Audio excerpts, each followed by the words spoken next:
הגלים. קשור כרגע לספינה. בדרך לכוש הדסי.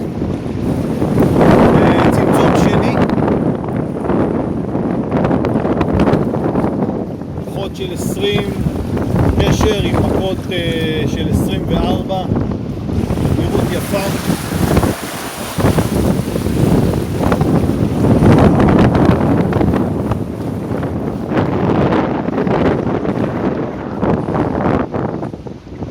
זהו, בהחלט ים מאתגר. אני מקווה שהטלפון לא יערס, הוא קיבל עכשיו שפריצים.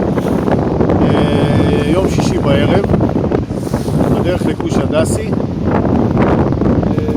רוח ממש לפי התחזית. זה מה שרציתי, אני נוסע מהר מאוד. זהו, מעניין.